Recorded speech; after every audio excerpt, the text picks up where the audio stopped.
Good morning, Maria. Thank you very much for being with us today. Hi, Iria. It's a pleasure to be here with you today. Great. So if you like, we'll start with the first question. I've been reading your report, your latest report on sustainability. You were saying that the pandemic has shifted the idea of sustainability from environmental perspective to purpose. Why do you think that happened? Well, I think that there was no other way, really. I think that global issues, whether they are social or they are environmental, they cannot be solved as usual. And with usual, I mean only caring about profits, no, about money. No, that's not the answer. That's the problem. So to fight the pandemic, businesses had to go this traditional idea about just generating profit, and they had to put people first. Even if that meant to have a financial hit. So I think that COVID has redefined the purpose of businesses, not the reason why a company exists. Before the outbreak was about selling more, no, to make to maximize your profit. But during the pandemic, businesses had to make products to solve problems, no? You see car manufacturers producing ventilators, no? Or personal care companies doing hand sanitizer, apparel brands doing face masks. So they changed, no, manufacturing lines very quickly to solve problems. And when you ask companies about purpose, actually 63% of apparel companies define sustainability as having purpose, but only 46% they believe or they consider themselves as purpose driven. So there is a gap there, no, between how companies define sustainability about purpose and what they do about it, no. So there is still a long way to go there. But we know how quickly businesses can react, no, if they need to, and they can reinvent things in a matter of days. So we need to learn from COVID, and we need to apply these learnings to future crises. No, think about the climate emergency. It's another crisis, it's another social and economic crisis, and environmental too. No, with different narrative, but potentially even worse consequences than COVID. So we really need to learn from COVID and put purpose first. It's the only way forward, really. Mm-hmm. So do you think revenues and profitability will stop being the most important KPIs for a company someday? Okay, yes, definitely. I mean, revenues and profitability are key indicators that they only measure financial performance. That's it. No? And economic profit is key for a business. We know that, no? That's true. Anyone that says otherwise is in denial, no? Businesses need to be profitable to keep in the business, no? But not at any cost, no? Not at the expenses of their employees, the society, or the planet. So we need KPIs in the future that they measure the health of the business, but also the health of the planet and the health of the society, because they go hand in hand, they go together. And there are more companies doing this now, no? Finding this connection between sustainability and financial performance. L'Oreal, for instance, has just now created a role, which is Chief Sustainable Finance Officer. And in this role, what they want to do is they want to measure the impact of sustainability initiatives on the financial performance, and vice versa, no? The impact of financial decisions on sustainability. So things are changing, really. And now more attention is paid to non-financial indicators, even from investors, no? ESG, environmental, social, and governance indicators. Now more companies are now disclosing them, no, and climate risks. And investors are asking for that, and government as well, no, to include non-financial indicators, because it's key. Is key for to future risk, to future-proof your business, no, to create business resilience. And we've learned also that from COVID, no. Those bonds that are greener, no, or consider the ESG, they are performing much better during COVID. So there is no other way, I think, that adding non-financial indicators in the equation here. And how does this impact the way companies should create their value proposition? I think that the value proposition needs to speak about value, no, really, and the positive impacts that a company can have on their employees, on the society, on the planet, on suppliers. No, it has to reflect the mission of the company, and it has to be long-term, no, to think about long-term growth.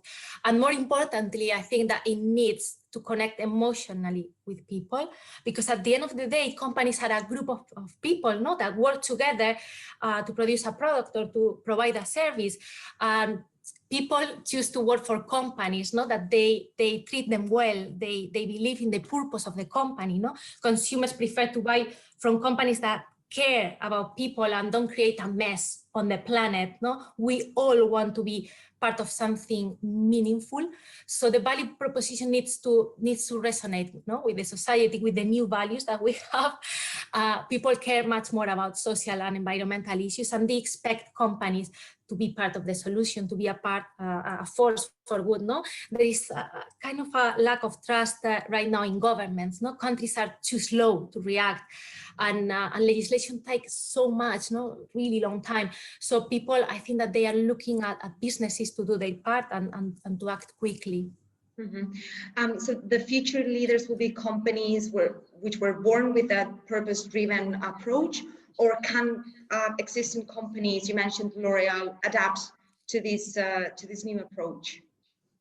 I think that it will be probably a combination of both. No, many startups today, they are born with purpose. And they have millennial CEOs, no, that they care about things like climate change and social injustice. No, millennials are really the first generation to talk about purpose, and they want to have a meaningful life and a meaningful job.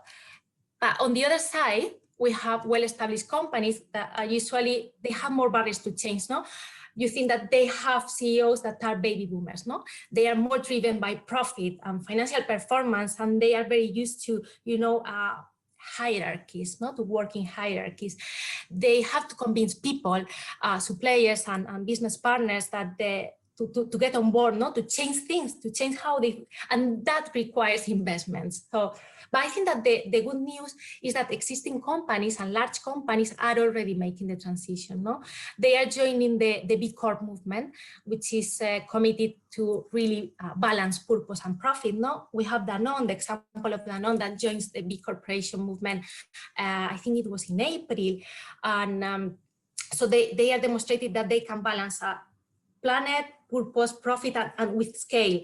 So other big players are as well not starting to flirt with the idea of purpose, and big corporations. Unilever have acquired 7 Generations, or Ben & Jerry's, Coca-Cola, Innocent Drinks. They are all big corporations. No, if we look at fashion, unfortunately, it's lagging behind. No, it's a small part of this big corp movement, but I'm confident that we can slowly get there. Mm-hmm. That was actually my next question. If fashion compared to other sectors, where do we stand? It's lagging behind in many things, no. But I think that fashion is probably better prepared in terms of social issues, especially, no, because the industry had the opportunity to learn from the past. No, if you think about the collapse of the Rana Plaza, no, where over 1,000 people died, 2,000 people were injured, no, and all of that in the name of profit. So I think that there is more social awareness, no, in the apparel industries compared to other industries. More apparel companies actually link sustainability to social issues, no, to supporting employees, local communities, suppliers, business partners, no, compared to other sectors. There is really is higher social awareness, but only half of them are planning to invest in employee support programs between 2020 and 2025, and this is low compared to other industries. So again, no, there is this gap between intention and action now on social issues, and the industry really need to address that.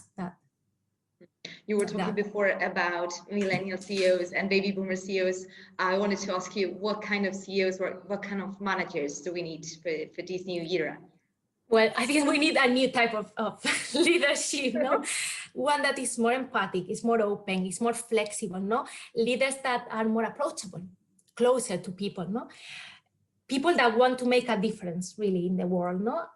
People that are passionate about what they do and they are able to put purpose over profit, no? And they can see the long term and not being only driven by short-term rewards.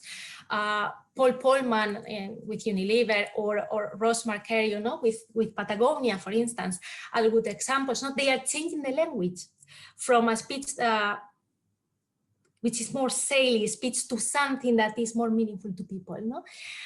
Humans need emotions, we need feelings, we need to connect with brands. So it's more about human language, no, and less corporate talk. The leaders of the future, I think that they need to question, no, the status quo, and they need to be brave doing it. No, they need to look at the big picture, and they need to do it from different angles, not to find innovative solutions. Because they need to, I think they will understand how interconnected everything is, no? Planet, health, business, well-being. Think about the butterfly effect, no? A butterfly flapping its wing in Spain, for instance, can cause a tornado in Japan. I think that the leaders of the future, they will listen to people and they will listen to science. They will be probably activists, no? They will lead by example. They will be also more creative and they will embrace diversity and collaboration, no? They will engage, they will motivate people, they will empower people to be part of the solution. They will share knowledge and find solutions really. Because we all have a part to play. So I don't think that they will be the heroes, no, but they will be the facilitators here. Mm-hmm. And how do we translate that to KPIs? What new KPIs will we need in the future? Yeah, I think that the next generation of KPIs need to measure new forms of value, no, beyond profit. Mm-hmm. They need to be, I think that they need to be forward-looking. And based on science, no? We need to listen to science. We learned that from COVID. And they will be probably using new digital technologies like artificial intelligence or machine learning, no? Not just to measure things and report, just report things, but also, no, to plan ahead, to identify ways where we can really improve things, no? Use less virgin materials, or how to extend the life of products, or how to design logistics in a better way so they are more efficient, not direct and reverse, to capture the value of products. And they need to consider all the stakeholders, no? Mm-hmm. Not just the shareholders. They cannot only satisfy, you know, the desire of the shareholders or the investors, and they need I think they need greater transparency. Consumers and investors, and I think all of us, no, we are asking for more information and transparency. And how do you make that happen? Because these things take time. And then when you're a publicly traded company, you need to present quarterly earnings reports to your investors. How do you make that happen? It's difficult, I think. It's most of the companies that are now balancing purpose and profit, no, what we call B corporation. I talked about that before. They tend to be small and private companies. There is only some publicly listed companies like Patagonia or Danone now, no? And this is because publicly traded companies are really focused on shareholder returns, no? And they prioritize this short-term reward and financial results. They tend to also have like very complex value chains and supply chains, so it makes really difficult for them not to change things. They face much more barriers than private companies to become purpose-driven. I think probably the biggest challenge is how to measure something as vague as purpose, no? Mm-hmm. It means lots of things. It's an umbrella term, no? It includes things very different, like how companies treat employees, how companies treat suppliers, or how they cut or deal with the waste or the carbon emissions. So I think that there is a need for better metrics and data. But I think that despite these challenges, the B Corporation certification remains is a strategic opportunity really for public traded companies. And many of them, we said, are starting the process. No, it might be more difficult to become globally a B Corporation right now. Danone has done it, but it's probably more difficult and time consuming. But others have started to acquire small subsidiaries that they are already B Corporation, and it's another way in which like public traded companies can start this process and to make it easier for them. Even for private companies, is it possible to be big and sustainable and to keep growing and be sustainable?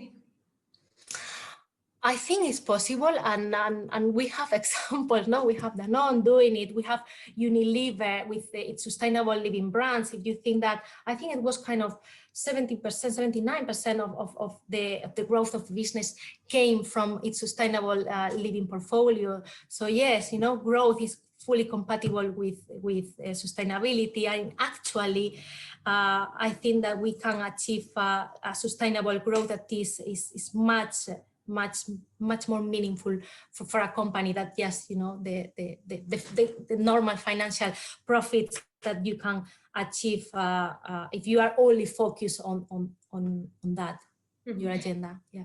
And what about speed? I'm thinking specifically in the fashion industry. Now the fast fashion or ultra fast fashion model is the king. Can you be fast and sustainable?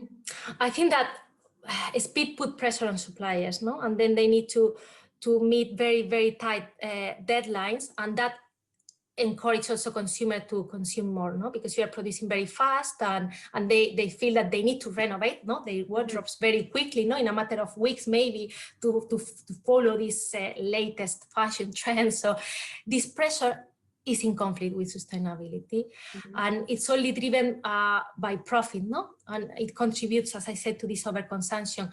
I think that more people are feeling, guilty of buying cheap things that they don't need and they don't last. No, how many times you have regretted of buying something cheap in your life?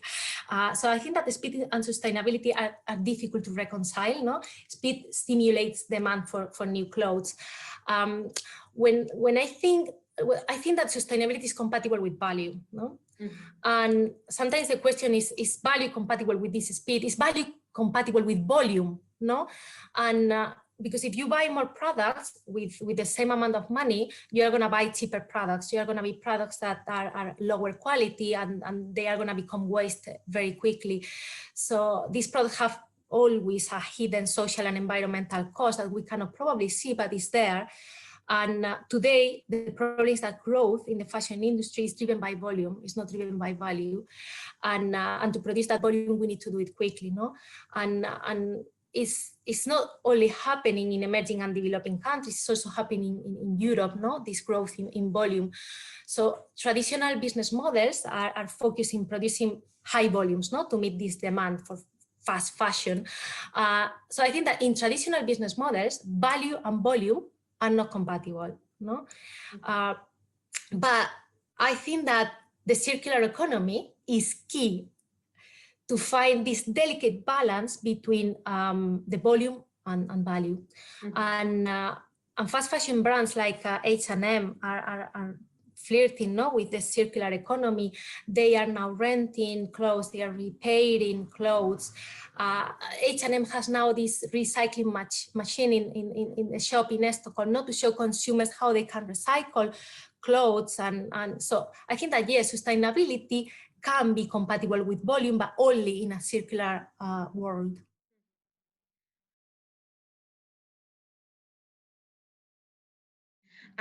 Is there an increasing demand for sustainable products among new generations? Because every single report I've read says this, but I don't actually see that in the street.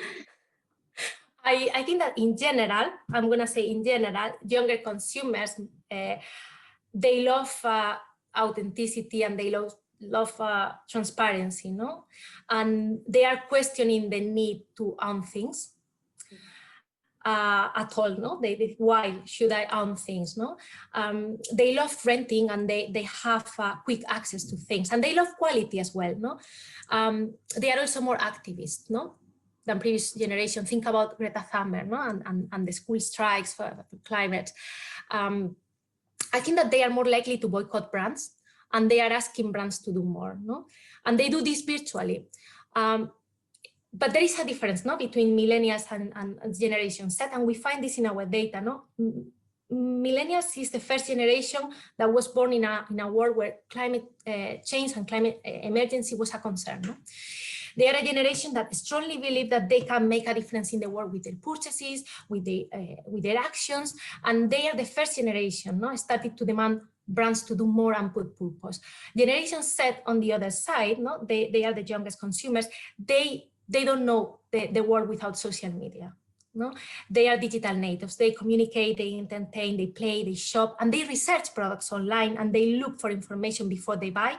They love to buy things and share stories about the products that they buy. And sustainability is cool, no?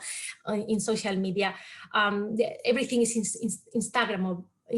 They can share it on Instagram, everything, no? They are a generation that they have a real power to change things, but when we look at the data, they have less environmental awareness overall in general than millennials. So this is this thing that everybody is talking about, how, you know, environmentally aware and socially aware Generation Z, and it's actually they have less awareness compared to millennials, but they have the power to do things, and there are like great activists among them. So I think there is lots of hope in this generation. What role does sustainability has now in the purchasing decision? Will it ever be more important or than price? I think that the price remain an important, is very important in decision making. And think about we are now in an economic crisis, in a recession, so price is key, no? Remains key. But the day that we don't need to ask the question of how much more are you willing to pay for products, no? That would be an ideal day, no? The high price that has sustainability is a barrier, no? Most of the population lives in emerging and developing countries, and they are much more price sensitive. So I think that sustainability needs to be affordable, and sustainability can be affordable. And there are examples, no? If you think about in Chile, Jose Manuel Moller, he's the founder of and the CEO of a startup called Algramo. And he realized that people with less economic resources, no, in Latin America, they buy products always in smaller formats, and they pay more for the same product, no? They call it the poverty tax. The company has fixed this problem, no? The problem with sustainable, reusable packaging that people can use to buy the amount of product that they want, no? And they use it with bulk prices. So this is a solution that is more sustainable than single-use packaging, and is also cheaper. So it is possible, but we need to find new and innovative ways of doing things. It cannot be the way we've done always things. So I think that growth in demand for apparel is expected from emerging and developing countries. And as I said, they are more price sensitive. So sustainable fashion cannot be mainstream until it's affordable for people living in those markets, no? And these consumers are also more environmentally and socially aware than people in other regions, because they are suffering, no, the consequences of climate change, of severe weather events, of poverty, inequalities. So the problem is the premium price for sustainable products. They have the intention, even more than in Europe, but their hands are tied up, no, when it comes to action because of the high prices. I know it's not easy to find solutions, and you know, you need to invest, and you need a clever people to do this, but it's the only way, no, to close the gap between intention and action. Mm-hmm. What countries can we look up to? What countries are leading the way? I think that, you know, In terms of awareness, there is more awareness, as I say, in developing markets, in emerging and developing markets, in Asia and Latin America, because they suffer more the consequences of the problems, the biggest problems we have. But we know that awareness and willingness and action is not always, you know, it doesn't always go hand in hand. In Europe, for instance, Spanish consumers are the most worried about climate change. But the Nordic countries are the one that leads in terms of action. So there is this, you know, this gap there between willingness and action. Nordic countries, they recycle more. They always tend to buy more sustainable products. They buy for purpose-driven brands. They embrace more circular models.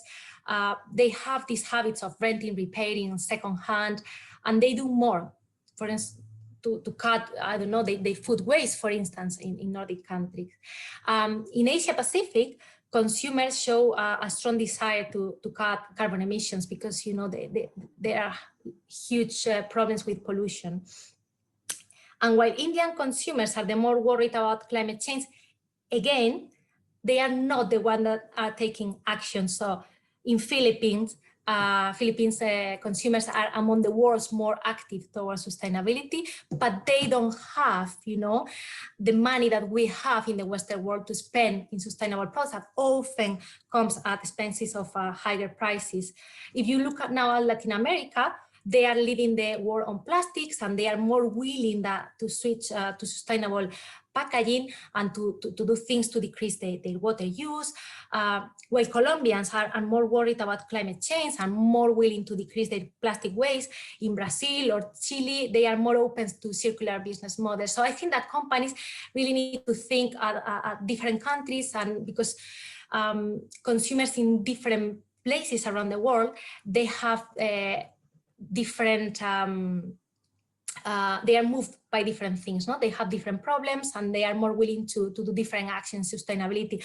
And that's the beauty of sustainability, no? There is an umbrella term and encompasses lots of different things, but we need to look at what's more, what do consumers care more about, and that's where we can offer them solutions and make the transition toward sustainability in an easier way. Mm-hmm. Well, with that wish of closing the gap between wishing and action, we'll leave it here. Thank you very much, Maria. It's been a pleasure talking to you. Thanks a lot.